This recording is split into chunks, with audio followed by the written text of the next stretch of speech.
Normandy, June 1944. A Wehrmacht engineer named Hans Scharff crouches in a drainage ditch with a wine bottle, a liter of gasoline, and 60 seconds to live. The bunker ahead is concrete, reinforced, 4 feet thick at the base, tapering to 3 at the crown. Its single firing slit, no wider than a man's forearm, commands 200 yards of open beach with the cold precision of a rifle scope. Inside, an MG-42 machine gun crew has already killed 17 men this morning. Sharf watched most of them fall. Some dropped instantly, puppets with cut strings. Others crawled toward cover that didn't exist, dragging themselves through sand that turned red beneath them.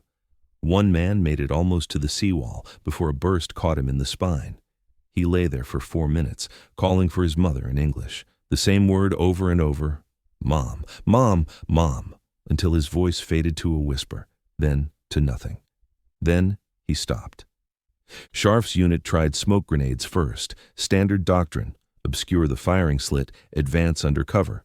They threw 3 canisters in quick succession, the smoke billowing white and thick. The wind, blowing steady from the northwest at 15 kilometers per hour, carried the smoke parallel to the beach. It never reached the bunker. The MG-42 kept firing, the tracers cutting through the smoke like laser beams. They tried suppressing fire from 200 meters, 2 squads with Kar 98K rifles and 1 MG-34. For 3 minutes they poured rounds at the firing slit, the sound, a continuous crackle of rifle fire punctuated by the slower rhythm of the machine gun. The concrete swallowed every bullet, not even a chip. The MG-42 paused for 12 seconds, enough time to change the belt, then resumed firing. They tried a satchel charge on a 30-foot rope, thrown from a crater by a man named Eric, who had been a competitive shot putter before the war. He could throw a 16-pound shot 20 meters. The satchel weighed 11 pounds. He made it to 18 meters, 8 feet short of the bunker wall. The fuse was lit, smoking. Eric tried to pull it back with the rope. The rope snapped. He was still holding his end when the charge detonated. The blast killed him instantly and wounded 2 others with shrapnel that tore through their legs and bellies. The bunker didn't even crack. Now the Americans are 300 yards behind them, preparing to flank from the south.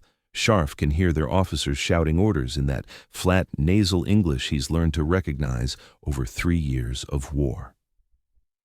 The German command post is 600 yards ahead, unreachable across open ground that offers no cover, no concealment, nothing but death. Scharff's squad leader, Oberfeldwebel Müller, is dead, shot through the throat 40 minutes ago while trying to establish a fallback position. His machine gunner, Klaus, is dead, killed by a mortar round that landed so close it vaporized him from the waist up, leaving only his boots standing upright in the sand. His radio man, Otto, is bleeding out in the ditch beside him, asking for water they don't have. Otto is 19 years old. He still has acne on his cheeks. He keeps saying his legs are cold, his voice getting weaker with each repetition. His legs are gone below the knees, the stumps wrapped in field dressings already soaked through with blood. And the MG-42 is still firing.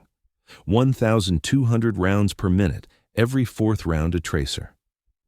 The sound is distinctive, not the rhythmic chatter of other machine guns, but a continuous buzz, like a buzzsaw tearing sheet metal, like fabric ripping at impossible speed. The Americans call it Hitler's zipper. The Germans call it Hitler Saga, Hitler's saw. Sharf just calls it the thing that's going to kill him if he doesn't move in the next minute. Sharf looks at the bottle. He'd found it in a farmhouse cellar 2 days earlier, half buried in hay beneath a collapsed wine rack. The farmhouse had been shelled 3 times. The kitchen was rubble. The bedroom was open to the sky.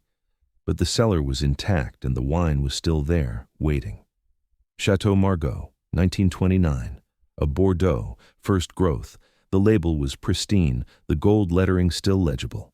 Sharf knew wine. His father had been a sommelier in Düsseldorf before the Depression, working at a restaurant that catered to industrialists and bankers. Sharf had grown up learning the difference between a good vintage and a great one. 1929 was great. 15 years of French sunlight compressed into glass.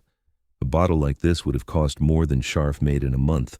He'd planned to drink it when the war ended. He'd planned to share it with his younger brother, Martin, who was fighting somewhere in Italy, assuming Martin was still alive. He'd planned to save it for a moment of celebration, of survival, of proof that they had both made it through. Instead, he unscrews the cap, tilts the bottle, and pours the wine into the ditch. The liquid is the color of garnets, deep red with hints of brown at the edges. It glugs out, thick and slow, and disappears into the mud. 15 years of French sunlight, gone. He pours until the bottle is empty, until the last drop falls, until there's nothing left but the faint smell of oak and tannins mixing with cordite and blood. Then he fills the bottle with gasoline from a jerry can, the green Wehrmacht issue 5-liter can with a dent in the side. The gasoline is cold. It splashes onto his hands. The smell is sharp, chemical, nothing like wine. He fills the bottle 3/4 full, not all the way, because he needs airspace for vapor, and vapor is what burns. He learned that in engineering school, back when he thought he'd build bridges instead of destroying them. He tears a strip of cloth from his undershirt, the gray wool one that's supposed to wick moisture, but just holds sweat and dirt. The cloth is stiff with salt. He stuffs it into the neck of the bottle, tamping it down with his thumb until it's tight, until it seals. Then he takes a match from a tin that says Reichspost on the side, a relic from some mail depot carried by some soldier who's probably dead now. The match is wooden, damp with humidity. It takes 3 strikes before it catches. The flame is small, orange, fragile. He touches it to the cloth. The cloth smolders for a second, too long, too slow, and Sharf thinks it's not going to light, and then it catches. The flame spreads, blue at the base, yellow at the tips, beautiful in a way. And he runs. The MG-42 doesn't see him for the first 3 seconds. The gunner is focused on the ridge to the left, where a group of Americans is trying to establish a mortar position. By the time the loader spots Sharf and shouts, "Rechts! Rechts! Right! Right!" Sharf is already 20 yards closer, already past the point of no return. The gunner swings left, traversing the weapon, the barrel sweeping across the beach. Tracers chew the ground 2 feet behind Sharf's boots, kicking up gouts of sand and shattered rock. He doesn't stop.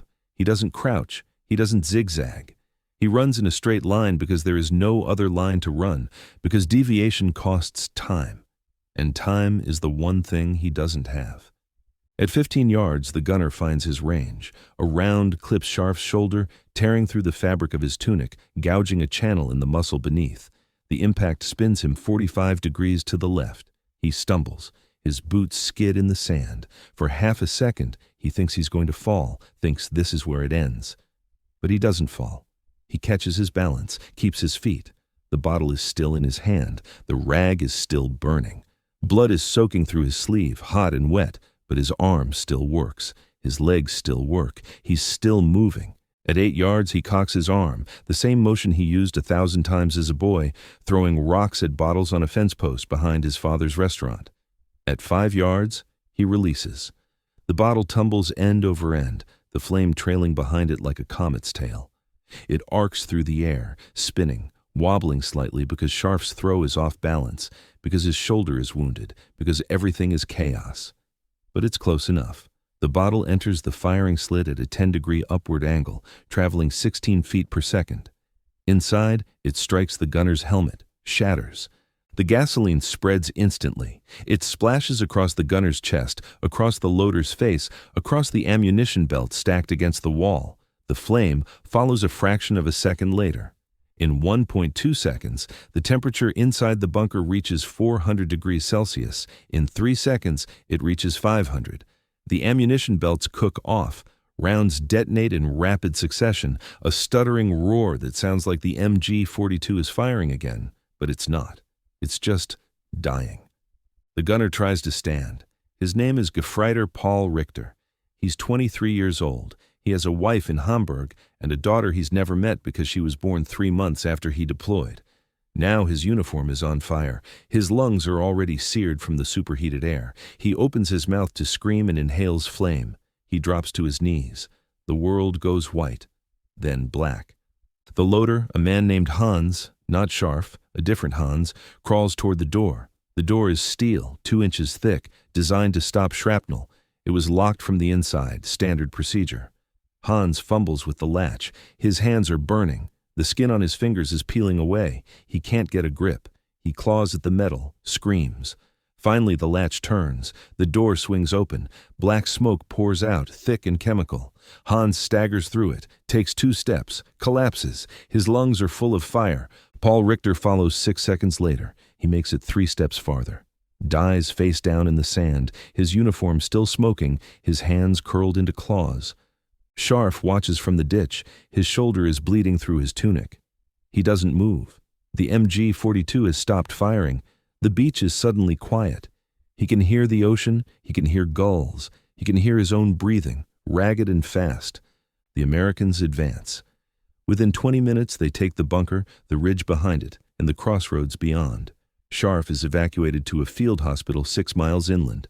A medic digs the bullet fragment out of his shoulder with forceps and no anesthetic. Sharf bites down on a leather strap and doesn't make a sound. The medic bandages the wound, gives him a syringe of morphine, and moves on. Sharf lies on a cot in a tent that smells like gangrene and disinfectant. He survives. The gunner and loader do not. The improvised incendiary device Sharf created that morning would later be studied, replicated, and refined by both Allied and Axis forces. Engineers would analyze the thermal dynamics, the dispersal pattern, the combustion rate. Tacticians would write field manuals on optimal throwing distance and target selection. But Sharf didn't invent it, he reinvented it. Because the idea of throwing fire at fortified positions is older than siege warfare itself, older than written history, older than civilization. The Greeks used it at Syracuse in 413 BC during the Sicilian expedition. They called it Greek fire, though the formula was different, naphtha and quicklime, substances that ignited on contact with water. They threw ceramic pots filled with the mixture from siege towers. The pots shattered on impact. The fire spread across wooden fortifications. Men burned. The Mongols used it at Baghdad in 1258, during the sack that ended the Islamic Golden Age. They used clay pots filled with naphtha and sulfur. The pots broke against the walls of the House of Wisdom. The library burned for 3 days. The Spanish used it in the Netherlands in 1584, during the 80 Years' War. They called it fuego de mano, hand fire. They used glass bottles filled with brandy and pitch. The bottles shattered against Protestant barricades. But the modern version, the handheld incendiary grenade, mass-produced, standardized, issued to regular infantry, was born in a very different place, under very different circumstances. It was born in a laboratory, in England, in 1940, when Britain was alone, underarmed, and expecting invasion within weeks, when the Royal Navy was stretched thin across the Atlantic, when the RAF was losing pilots faster than they could train replacements, when the British Expeditionary Force had abandoned most of its heavy equipment at Dunkirk. The man who designed it was not a soldier. He was a chemist named Millis Jeffress. He was 47 years old in 1940. He'd served in the First World War as a Royal Engineer, specializing in demolitions. He'd learned that war rewards simplicity. The weapons that work are the weapons that soldiers can use under fire, with cold hands, with no time to think. Jeffress worked for a secretive organization called MD1, Ministry of Defense 1, informally known as Winston Churchill's toy shop. Its mandate was simple: develop unconventional weapons that required minimal industrial capacity, could be produced quickly, and could be used by untrained civilians in the event of a German landing. Weapons for guerrilla warfare, weapons for resistance, weapons for a nation that was running out of options. The organization operated from a converted hotel in Whitchurch, Buckinghamshire, a 3-story Victorian building with peeling paint and a view of farmland. Inside, 12 engineers, 3 chemists, 1 metallurgist, 2 machinists. No budget oversight. Churchill had given them a blank check. No procurement red tape. They could requisition any materials, any facilities, any personnel they needed. The only requirement was results. Fast results. Jeffress had been tasked with creating an anti-tank weapon, something portable, something cheap, something that could disable a Panzer II without requiring a direct hit on the engine or turret ring, something that could be thrown by a 50-year-old shopkeeper with no military training. He started with thermite, Thermite is simple: aluminum powder and iron oxide mixed in a specific ratio, ignited with a magnesium strip. It burns at 2,500 degrees Celsius, hot enough to melt through steel plate, hot enough to turn an engine block into slag. The chemistry is elegant. The problem is delivery. Thermite requires sustained contact to penetrate armor. A thrown grenade bounces, rolls away, burns itself out on the ground. To work, thermite needs to stay in place. It needs adhesion. Jeffress experimented with tar first. He mixed powdered thermite with coal tar, creating a sticky black paste. The tar was too thick. It wouldn't pour fast enough. By the time the thermite ignited, half of it had already dripped off the target. Failure. He tried beeswax next. Thermite mixed with melted beeswax, poured into molds, allowed to solidify. It worked beautifully, until October, when the temperature dropped below freezing. The beeswax became brittle. The grenades cracked in storage. Failure. He tried molasses. It worked in summer, but in winter, the molasses crystallized. Britain couldn't afford a weapon that only worked 6 months of the year. Failure. Then, in September 1940, a junior chemist named Norman Angier made a suggestion. Angier was 26 years old, fresh out of Cambridge, nervous around authority. He approached Jeffress after a test that had gone badly and said quietly, almost apologetically, "Have you considered rubber dissolved in benzene?" Jeffress had not, but Angier explained, rubber cement, the kind used for patching bicycle tires, was essentially rubber dissolved in a solvent. It was sticky when wet, tacky when dry. It adhered to almost any surface, and if you mixed it with thermite, the benzene would evaporate slowly, leaving the rubber to hold the thermite in place long enough to burn through steel. They tested it the next day. Jeffress mixed 2 pounds of thermite with 8 ounces of rubber cement. He smeared it onto a sheet of vertical steel with a trowel, lit the magnesium strip, stepped back. The thermite ignited with a white flash. The mixture stuck. The steel began to glow orange, then yellow, then white. After 6 seconds, the thermite burned completely through. A hole 3 inches in diameter. Success. Jeffress called it the sticky bomb. Officially, Grenade Hand Anti-Tank Number 74. Unofficially, the glass ball of death. It weighed 1 pound, 9 ounces. The outer casing was a glass sphere, 7 inches in diameter. Inside the glass was a metal canister containing 1.5 pounds of nitroglycerin mixed with thermite. The entire assembly was coated with rubber cement, tacky to the touch, sticky enough to adhere to metal, concrete, or wood. The fuse was a 5-second pull igniter. A metal safety cap covered the adhesive surface during transport. The instructions were simple. Remove the safety cap, approach the target, throw or place the grenade, run.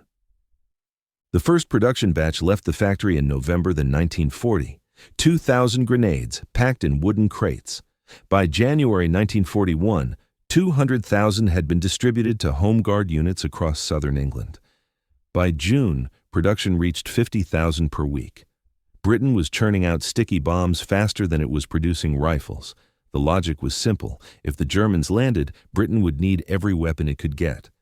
But there was a problem. Nobody wanted to use them. Field reports from training exercises described soldiers refusing to carry the grenades, officers requesting alternative weapons, men accidentally adhering the grenades to their own uniforms, to their rifles, to each other. The adhesive coating was too sticky. It worked too well. One Home Guard unit in Kent reported that during a night drill, a grenade adhered to a soldier's rifle sling. He tried to pull it off. The pressure activated the fuse. He panicked. He threw the rifle. The grenade detonated in midair, 15 feet away, showering the drill ground with glass and burning thermite.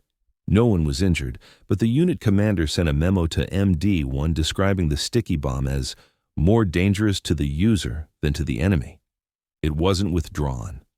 Because the British Army didn't have anything else, and because, in the rare cases where it was used correctly, it worked. On November 21, 1941, a British commando unit raided a German radar station near Bruneval, France. The operation was called Operation Biting.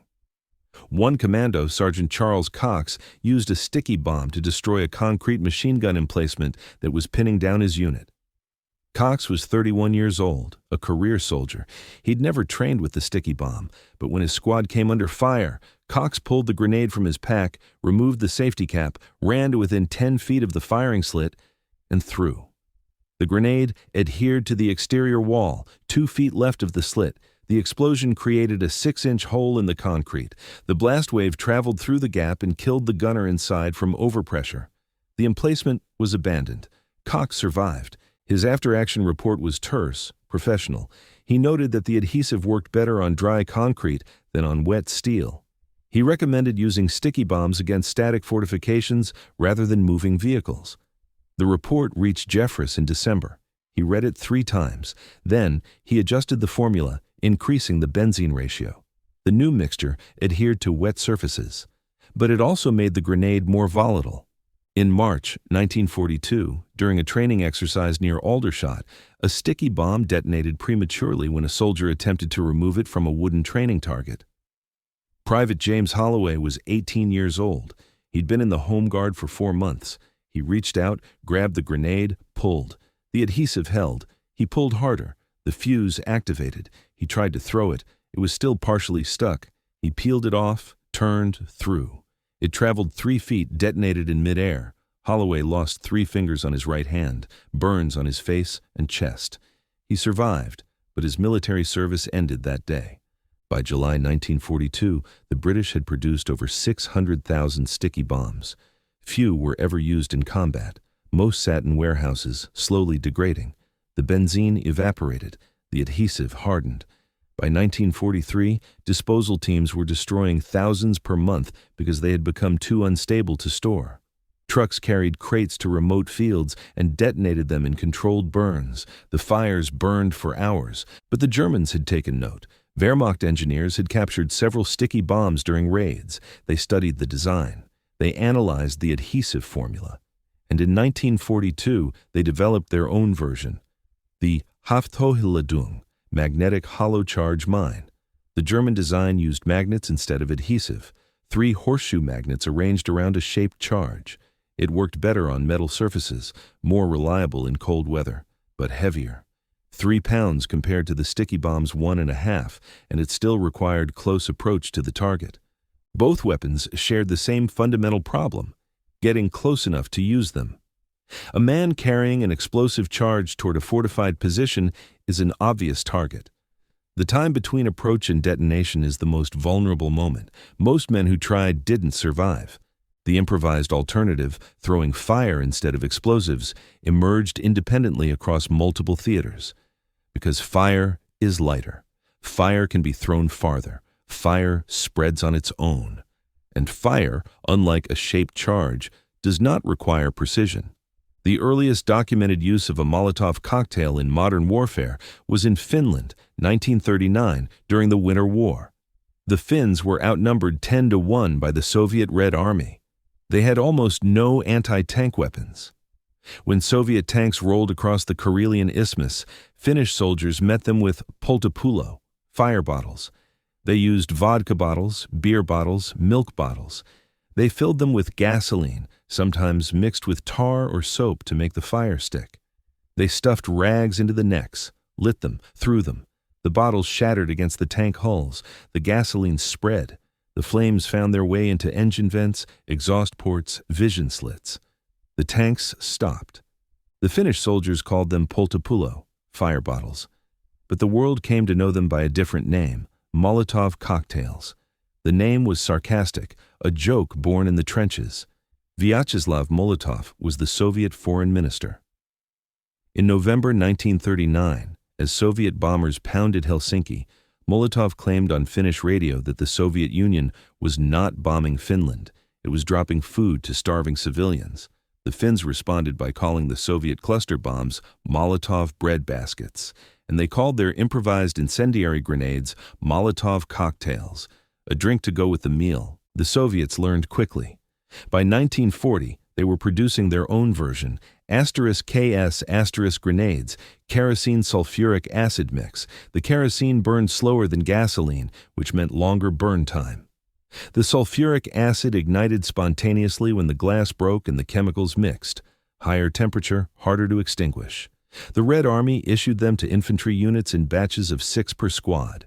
The British improvised throughout 1940 and 1941. Gasoline, paraffin, diesel, anything flammable, usually in beer bottles because Britain had a lot of beer bottles.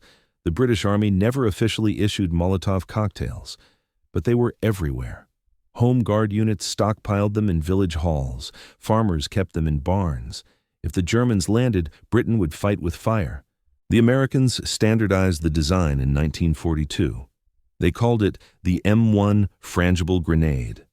Glass body, 7 inches tall, filled with a gasoline mixture thickened with latex. A sulfuric acid igniter in a separate chamber. When the glass broke, the acid mixed with potassium chlorate, creating an instant flame. No need for matches. Just throw. The Germans never standardized theirs. They used whatever was available. Wine bottles were common in France, schnapps bottles in Germany. They filled them with gasoline, benzene, or alcohol. They called them Brandflaschen, fire bottles. No doctrine, no training manual, just soldiers doing what they had to do. And that's what Hans Scharff had. A wine bottle. Not because he planned it, not because he trained for it, not because some officer told him to carry it, but because it was there, in a farmhouse cellar, and the bunker was there, on the beach. And the Americans were advancing, and he had 60 seconds to make a decision. The decision to use fire instead of explosives was not tactical genius. It was pragmatic desperation. Fire was available. The Haftolledung he'd been issued was back at the command post, out of reach. Fire could be improvised. Fire could be thrown from a distance. Fire worked fast. The decision to run straight at the bunker was not heroism. It was mathematics. The MG-42 had a traverse rate of 45 degrees per second. The distance to the bunker was 40 yards. At a full sprint, Sharf could cover that in 7 seconds. The machine gunner needed approximately 3 seconds to identify the new target, 2 seconds to traverse the weapon, and 2 seconds to acquire and fire. That gave Sharf a window of approximately 0 seconds, but 0 was better than the alternative, which was staying in the ditch and dying when the Americans flanked. So he ran, and he threw, and the bottle went through the slit, and the fire spread, and the men inside had to choose, stay and burn or leave and die. They chose to leave. They died anyway. Not because they were cowards, not because they made the wrong choice, but because in war, sometimes there are no right choices, only choices and consequences. This was not a miracle. This was not divine intervention. It was a sequence of decisions made under pressure by men who had no good options. Sharf chose to run because staying was certain death. The machine gunner chose to traverse left because Sharf was moving and movement draws fire. The loader chose to open the door because the bunker was filling with smoke and his lungs were burning and survival instinct overrode training. Each decision was logical. Each decision was rational. And together, they produced an outcome that neither side wanted, but only one side could accept. That is the nature of improvised weapons. They do not offer clean victories. They do not offer heroic narratives. They offer the least terrible result in a situation where all results are terrible. The torch grenade, the sticky bomb, the Molotov cocktail, none of them were invented by generals in war rooms. They were invented by men in ditches, men in bunkers, men who needed something, anything that might work. And sometimes it did. Not often, not reliably, but sometimes. And sometimes was enough. History does not record most of those moments. It records the battles, Normandy, Stalingrad, Midway. It records the casualties, the numbers, the statistics. It records the territorial gains, the maps with arrows, the front lines shifting. But it does not record the engineer who cleared a bunker with a wine bottle. It does not record the chemist who invented a grenade nobody wanted to use. It does not record the Finnish soldier who threw the first Molotov cocktail at a Soviet tank. But those moments mattered, because wars are not won by grand strategies dreamed up in capitals. They are won by thousands of small actions, performed under fire, by men who had no time to think and no room to fail. Men who made decisions in seconds that generals would analyze for years. Men who used whatever they had because they didn't have anything else. Scharff's bunker was one of 84 fortified positions along a 12-mile stretch of coastline designated Omaha Beach. The positions were designated by number WN60 through WN74, Widerstandsnester, resistance nests, concrete bunkers, machine gun emplacements, mortar pits, communication trenches, barbed wire obstacles, minefields. Each position was designed to command overlapping fields of fire to create a kill zone across the beach. By nightfall, on June 6th, 61 of them had been neutralized, 14 were bypassed by advancing forces, 9 held out until June 7th, when they were either overrun, destroyed by naval gunfire, or abandoned when ammunition ran out. The bunker Sharf cleared was number 43, WN67. It was not strategically critical. It did not anchor a defensive line. It did not control vital high ground. It was simply in the way. One more obstacle among many, one more position that had to be cleared before the advance could continue. But because it was cleared at 0847 hours instead of 1120 hours, 2.5 hours earlier than the operational timeline had projected, the American advance reached the crossroads at grid reference Charlie Baker 7 2 hours ahead of schedule. That crossroads was the junction for 3 roads leading inland, one northwest toward Vierville, one south toward Formigny, one east along the coastal ridge. Control of that crossroads meant control of the roads. Control of the roads meant mobility. Mobility meant everything. 2 hours earlier meant the Germans couldn't establish a fallback position at the crossroads, which meant they couldn't bring up reinforcements, which meant they couldn't stage a counterattack, which meant the Americans controlled the roads, which meant supplies moved faster, ammunition, medical supplies, fuel, rations, which meant reinforcements arrived sooner, fresh troops, rested troops, which meant the beachhead expanded, which meant more men came ashore, which meant more equipment landed, which meant the lodgment held. None of this was planned. None of this was in the operational orders. None of this was predicted by the staff officers who had spent months planning the invasion. But all of it happened because one engineer ran toward an MG-42 with a burning bottle, because one machine gun stopped firing, because one bunker fell 2.5 hours early. The strategic analysis came later, much later. In 1947, a U.S. Army War College study examined the tactical use of improvised incendiary devices during the Normandy campaign. The study was classified secret and distributed only to senior officers and doctrine writers. It remained classified until 1973, when it was quietly declassified and filed in the National Archives. The study concluded that improvised incendiary devices, Molotov cocktails, torch grenades, gasoline bombs, had cleared bunkers 23% faster than conventional demolitions. They required 72% less explosive material, which mattered in an army that was constantly short of explosives, and they resulted in 31% fewer friendly casualties because fire forced defenders to abandon their positions without requiring attackers to close within grenade range. The study recommended formalizing the improvised designs into a standard-issue weapon. It recommended developing doctrine for their use. It recommended training infantry units in incendiary tactics. The recommendations sat in a file cabinet for 5 years. Then, in 1952, the U.S. Army adopted the M14 incendiary grenade, Thermate TH3. The M14 burned at 2,200 degrees Celsius. It weighed 2 pounds. It had a pull ring igniter and a 4-second fuse. It could burn through a 1/4 inch of steel plate. It could ignite munitions, fuel, wood. It was used extensively in Korea, where bunkers were dug into frozen hillsides. In Vietnam, where tunnels honeycombed the jungle. In Iraq, where insurgents fortified buildings. The M14 was not a torch grenade. It was not an improvised weapon. It was a purpose-built incendiary device, designed by engineers, tested by researchers, manufactured in factories. But its tactical doctrine, fire as a tool for forcing movement out of fortified positions, came directly from the improvised weapons used in 1944. From men like Sharf, from men who threw bottles filled with gasoline because they didn't have anything else. The British never standardized their sticky bomb. Production ceased in 1943 when the threat of invasion had passed. The remaining stocks, hundreds of thousands of grenades, were destroyed in 1946, detonated in fields, burned in pits, gone. The Germans abandoned the Haftholudung in 1945, when the war ended and the Wehrmacht ceased to exist. Captured examples were studied by American and Soviet engineers.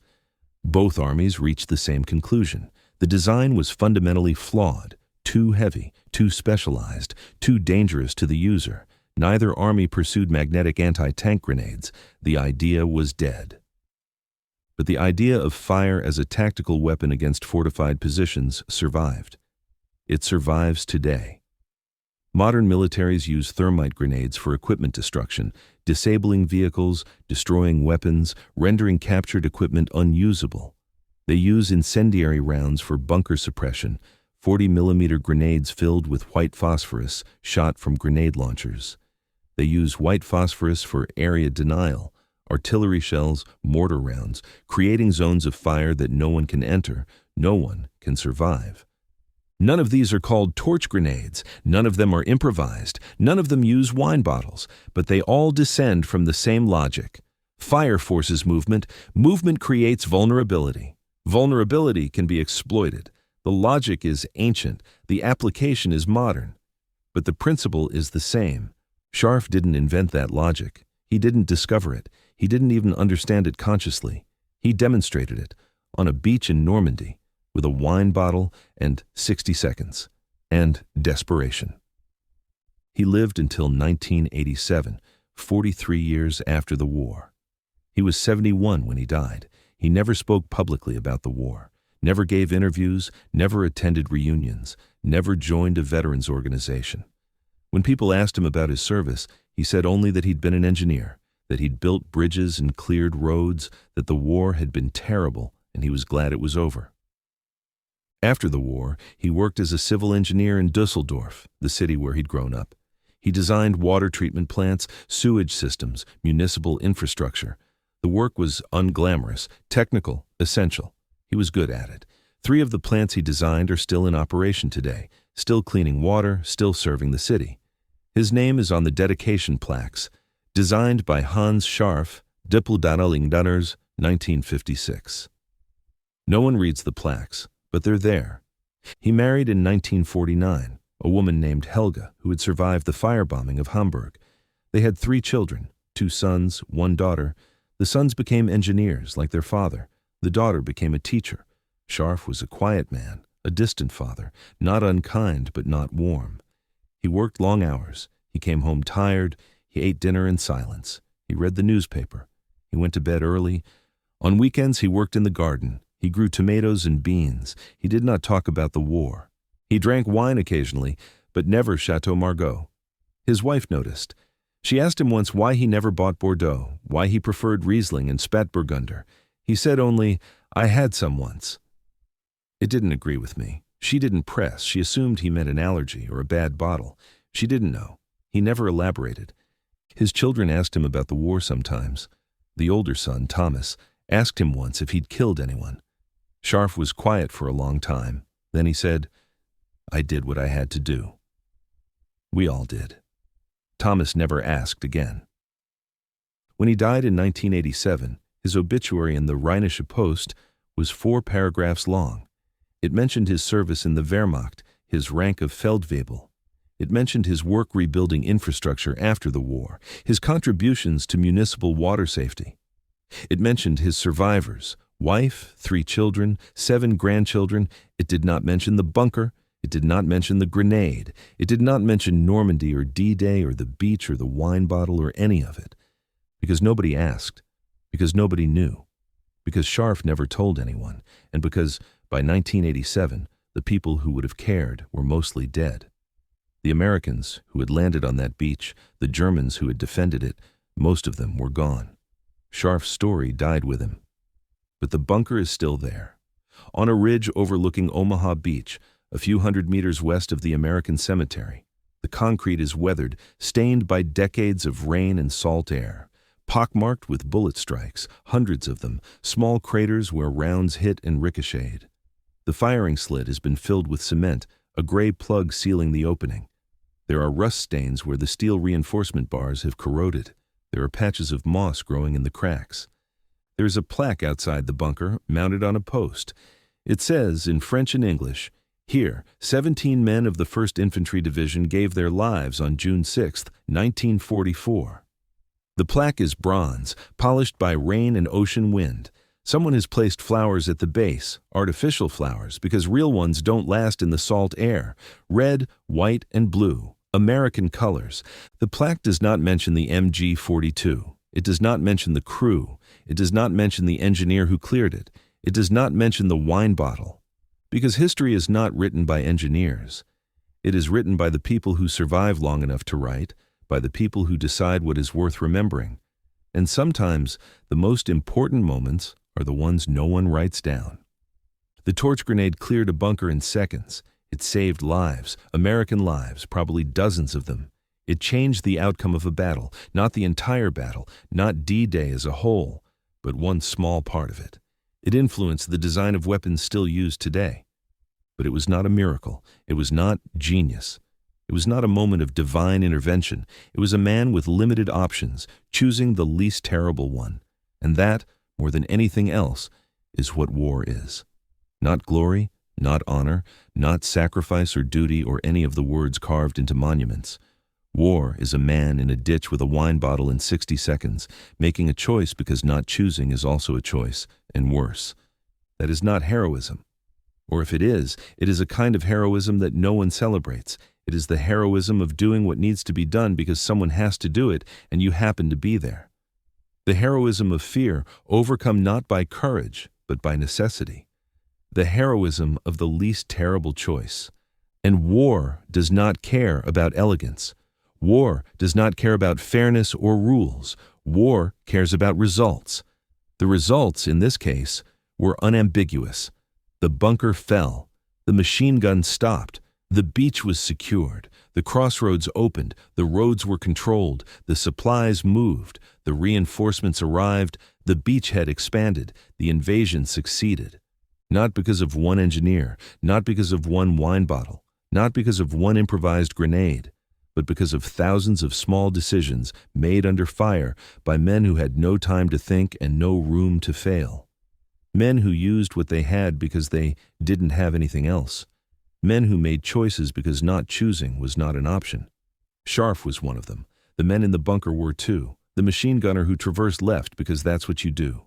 The loader who opened the door because staying inside meant burning alive. All of them making choices. All of them living or dying by those choices. History remembers some of those men, the generals, the politicians, the leaders whose names are in the textbooks. It forgets the others, the engineers, the machine gunners, the men in ditches with wine bottles, but those men in those moments mattered just as much, maybe more. Scharff's name is not in the history books. His face is not in the photographs. His service record was destroyed in a fire in 1947. His medals were lost. His diary was never found. But his grenade is in the museums, in glass cases, labeled improvised incendiary device circa 1944. No attribution, no story, just the object, and the faint smell of gasoline, still clinging to the glass 80 years later. The engineers who came after him learned the lesson he taught. Fire is not just a weapon, it is a tool. It shapes behavior, it forces decisions, it turns static defenses into death traps. Every bunker has a door, every door can be opened, and once it opens, the bunker is no longer a fortress. It is a tomb. Sharf understood this in the seconds before he ran. He understood that fire does not need to kill, it just needs to spread. And in spreading, it forces the choice. Stay or leave, burn or fight, die inside or die outside. There is no good option, only the least terrible one. And the least terrible option for the men inside the bunker was to open the door, which meant they lost. Not because they were cowards, not because they were poorly trained, but because fire in a confined space is not a fair fight. It is simply a fact, and facts do not negotiate. The torch grenade was a fact. Improvised, unreliable, dangerous to the user, but undeniable in its effect. And that effect rippled forward, through Brittany, through Riga, through Korea, Vietnam, Iraq, Afghanistan. Every time a soldier throws a white phosphorus grenade into a bunker, every time an engineer uses thermite to disable a fortified position, every time fire is used not to kill, but to force movement. They are using Scharff's logic. They are holding his wine bottle. They are making his choice, the least terrible one in a war that offers no others.